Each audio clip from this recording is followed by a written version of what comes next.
Hello, my name is Elena Kahn. This is my final project for Frit 7235 for Dr. Jackie Kim.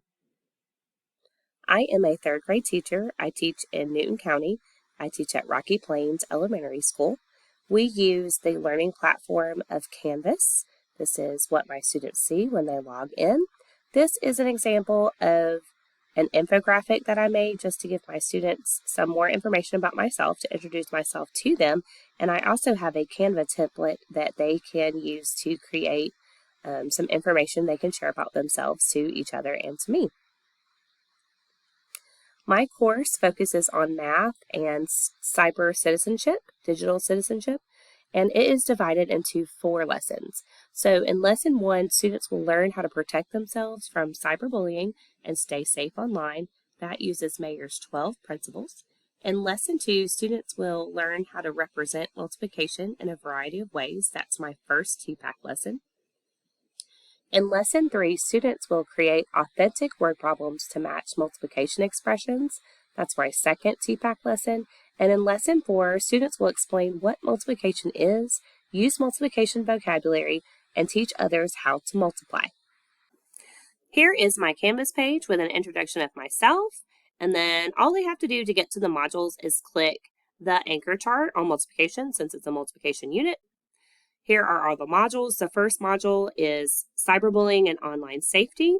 They can access the Nearpod in 1 or 2 ways. They can click the link, or they can go into their Launchpad and put in the Nearpod code. Canvas also uses an immersive reader that helps with assistive technology. So this way it actually reads the screen to them to help all my students who have trouble reading or just read better with audio.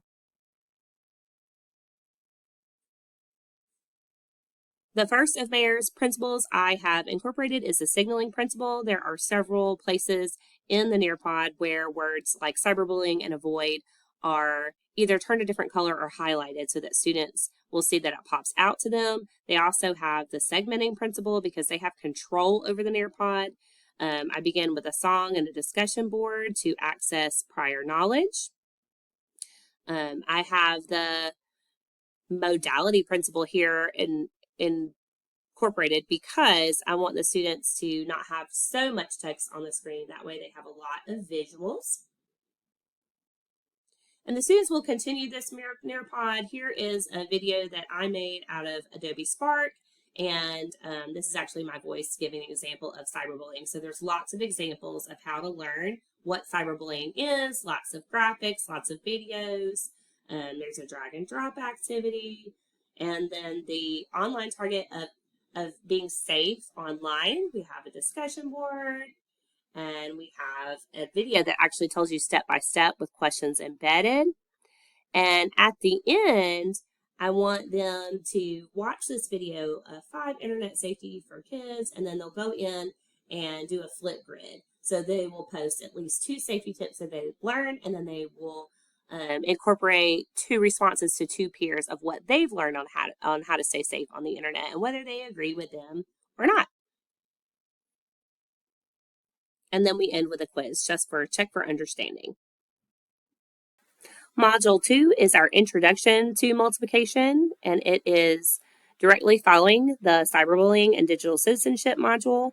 And they can click on the learning target picture here, or they can sign into the Launchpad and put in the code here. Either way will take them directly to the Nearpod link.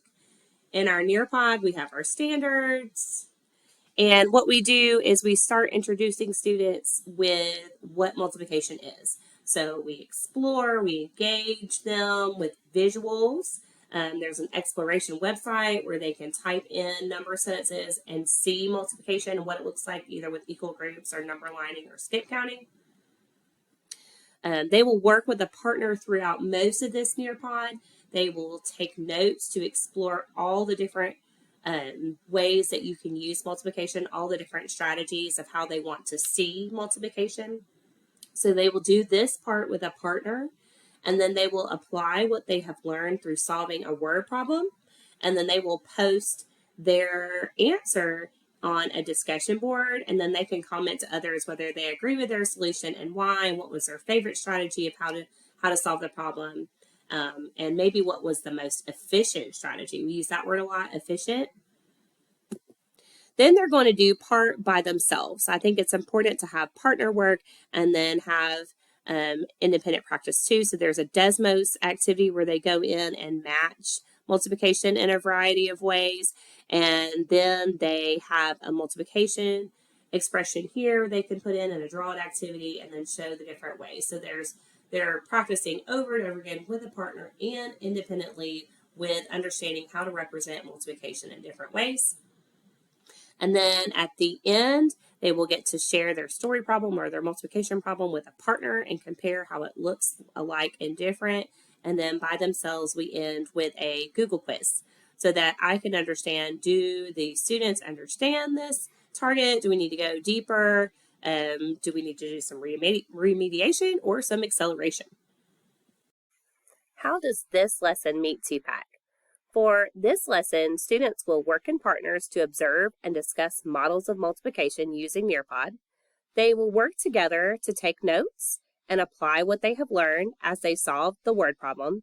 They will work independently to practice matching models of multiplication using Desmos.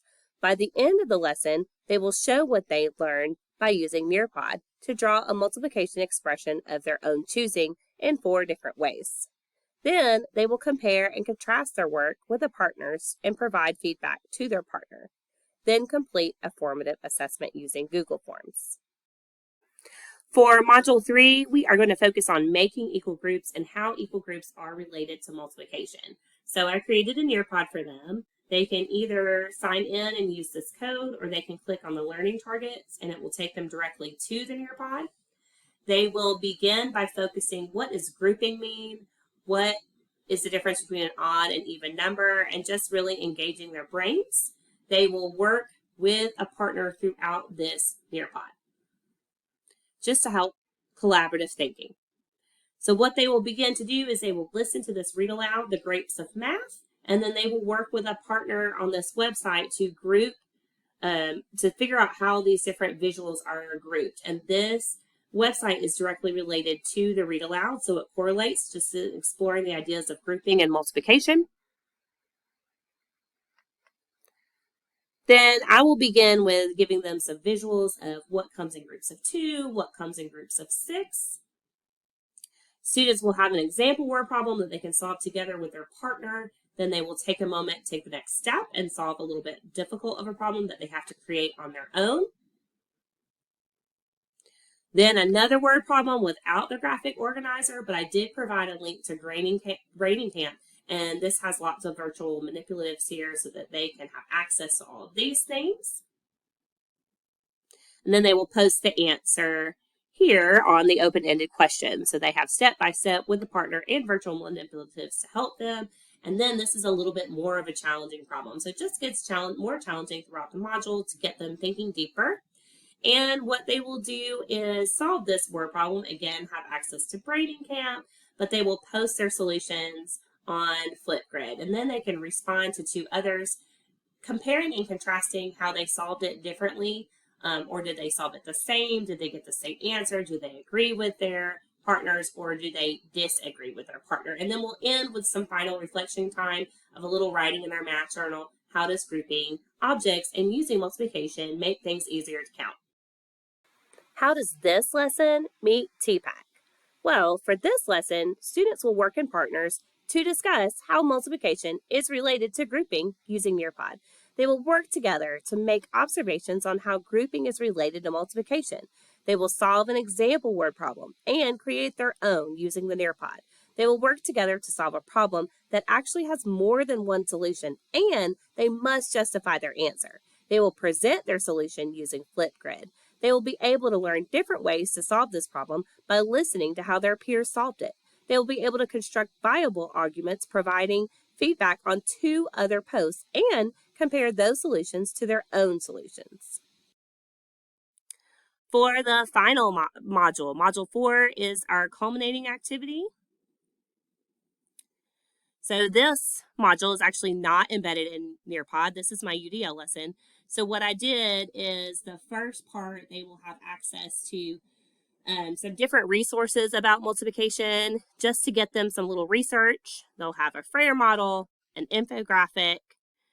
They'll have a video of an access to math in the real world, a virtual field trip, and then a video just to remind them the different ways to multiply. So this will give them just a little preview. They'll take some time to look at these. These are also linked so that they need something bigger, they can have something bigger, and just gives it a variety of different ways to help them understand what multiplication is.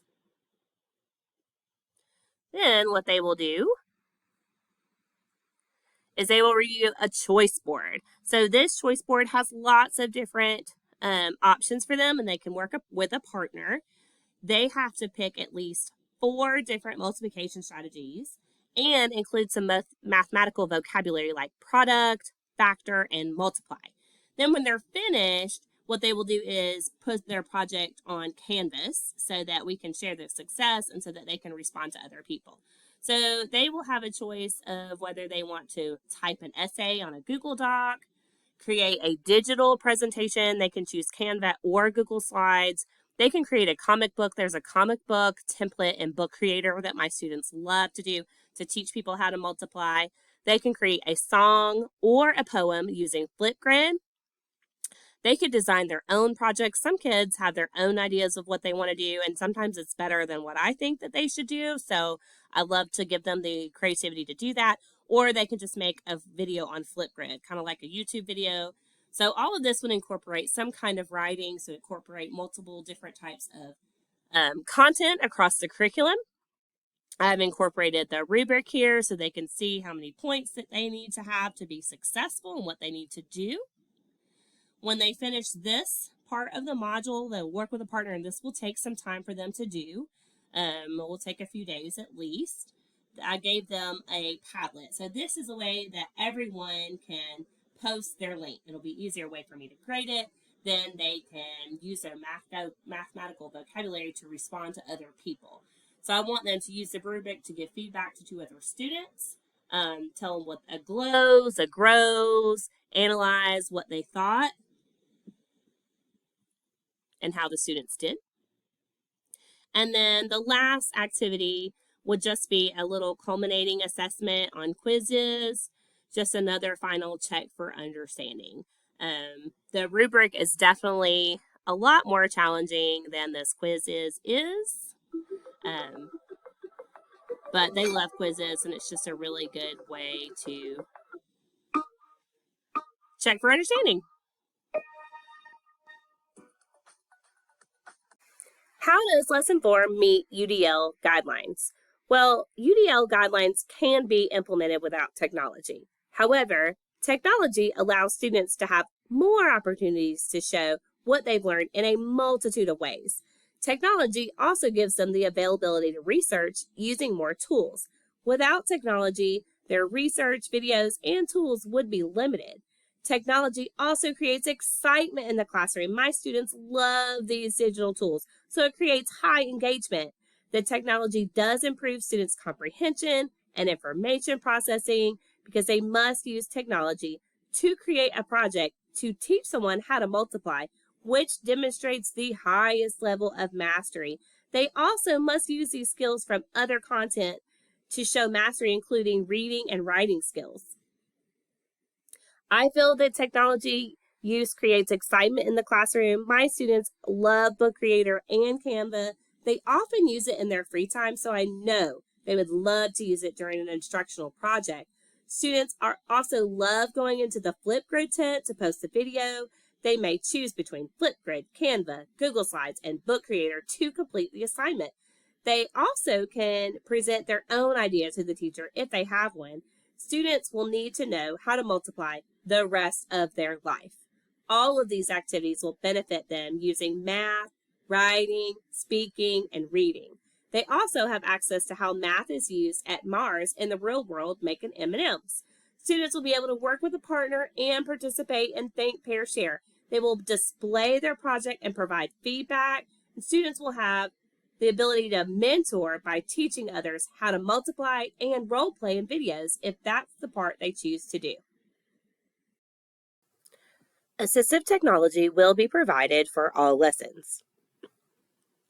To help all learners, I will include assistive technology. All of our Chromebooks have speech-to-text assistance, and we are at a 1-to-1 ratio. This helps students with dyslexia be successful, removes the barriers of writing, and lets them respond with their voice. I will provide students with written and verbal directions and use videos for examples. This will help all students go back when clarifying instructions. Students will also have assignments that will be chunked to help them stay focused. Students will have access to graphic organizers to help them produce better writing responses. This will help them during their discussion posts. I will use timers to help students visualize how much time they have, which will relieve anxiety since it is an abstract thought. There are a variety of seats in my classroom. I have rockers, cushions, tables, desks with stools, and carpet squares to help students feel comfortable and improve their focus. Videos will include captions to help them make connections between language and audio. I also have some noise-canceling headphones available. Students will also have access to digital presentations and videos so they can go back and do research, something that they don't understand. They will have control over technology so they can pause, rewind, or fast forward to the part that they need. They can replay it as often as they need to. This concludes my digital learning environments presentation. Thank you so much.